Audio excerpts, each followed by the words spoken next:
सो hey guys, स्वागत आपका एक बार फिर से आप ही के यूट्यूब चैनल में। और आज की इस वीडियो में बात करेंगे महानगर टेलीफोन निगम लिमिटेड को लेकर। ठीक है, MTNL। आप लोग देखोगे MTNL का जो शेयर है पिछले 7-8 ट्रेडिंग सेशंस में ऑलरेडी जो है भी डबल से भी ऊपर चला गया है। ठीक है, अगर देखा जाए तो पिछले 7 ट्रेडिंग में आप लोग डबल हो गया है, 100% रिटर्न इसने दे दी है। और ये तेजी क्यों बनी है, अब आगे हमें क्या करना चाहिए और कितना जो ना भी इस शेयर को लेकर आगे रिटर्न्स मिल सकते हैं, या फिर यहाँ से इस शेयर को अभी टाटा बाय बाय करने का टाइम आ गया है। तो देखो भाई, टेलीकॉम सेक्टर के लिए वैसे भी जो कस्टम ड्यूटी है वो बढ़ा दी गई। आपने देखा भी होगा अभी कल के दिन जो टेलीकॉम कस्टम ड्यूटी है वो 10% के करीब आई थिंक कर दी है, तो उसे इंक्रीज किया है। तो वो एक नेगेटिव सेक्टर्स के लिए जो भी पॉइंट निकल कर आया, बट ये शेयर फिर भी पॉजिटिव है। आप लोग देखोगे इंडस टावर है, उसमें गिरावट हमें देखने को मिल रही है इस एक न्यूज़ के बाद। तो यहाँ पर आपको तेज़ी देखने को मिल रही है, क्योंकि यहाँ पर गवर्नमेंट की तरफ से एक पीछे बहुत बड़ा बयान आया था भाई। ठीक है, ये बात अभी आई थिंक जुलाई के स्टार्टिंग की बात है, और वहाँ से आप लोग देखोगे ये स्टॉक नॉन स्टॉप चला है।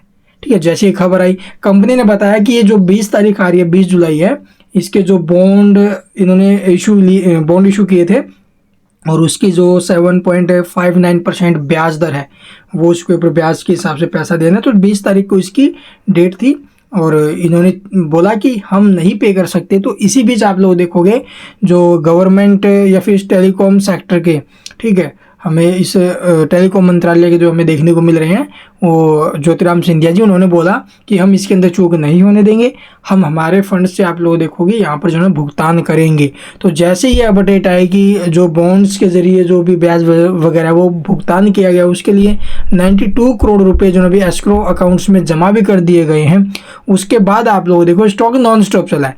और वहाँ पर और भी हमें क्या खबरें देखने को मिली, और भी खबरें ये देखने को मिली थी जिसके जो ऑपरेशंस है वो BSNL को ट्रांसफ़र कर देंगे।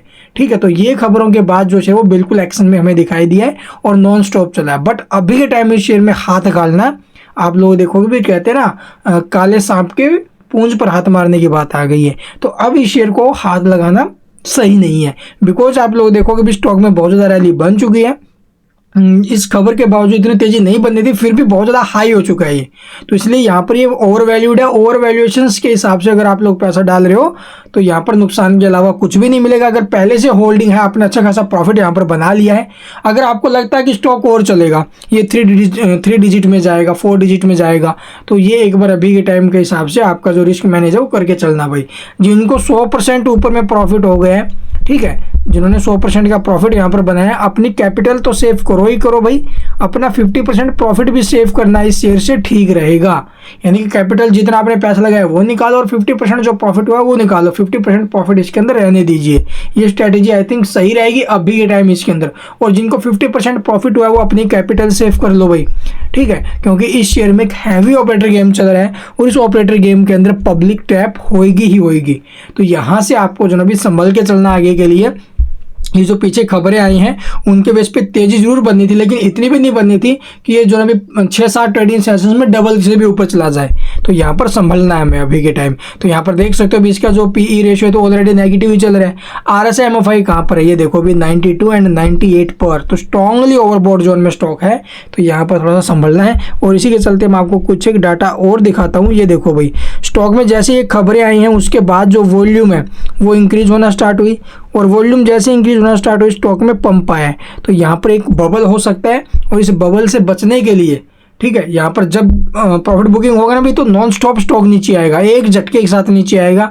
तो इसलिए सावधानी हमें बरतनी। आपको मैं दिखा देता हूँ भाई जो बड़े प्लेयर है वो किस प्रकार से यहाँ पर पब्लिक को ट्रैप करे हैं, और इसके शेयर होल्डिंग पैटर्न्स भी आ गए जहाँ पर FII ने अपना स्टेक कट किया है प्रीवियस क्वार्टर में। ठीक है, प्रीवियस ये जो जून क्वार्टर है ना भाई, इसके अंदर 0.55% से 0.38% कर लिया है।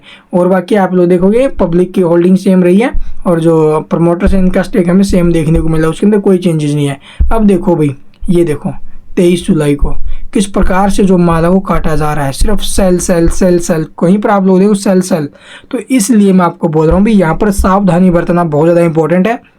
अब आगे इसके अंदर फ्रेश एंट्री के कोई माहौल नहीं है, और जिनकी पहले से एंट्री है, अच्छा खासा प्रॉफिट हुआ है, तो यहाँ से अपना जो कैपिटल है वो सेव करना, या फिर जिनको 100% प्रॉफिट हुआ अपना 50% प्रॉफिट और कैपिटल सेव करना, ये सही रहेगा। अगर आपको लगता है आगे 100 रुपये जाएगा तो भी आपके प्रॉफिट से प्रॉफिट बनता रहेगा। अदरवाइज स्टॉक जिस प्रकार से अपर सर्किट दे रहा है उसी प्रकार से लोअर सर्किट हमें अब 1-2 दिन के अंदर इसके अंदर देखने को मिल सकते हैं। तो इसलिए यहाँ पर सावधानी बरतिए, सही रहोगे। आगे आपकी मर्जी, अभी आप किस प्रकार से क्या स्ट्रैटेजी इसके अंदर बनाना चाहते हो। And thank you for watching the video.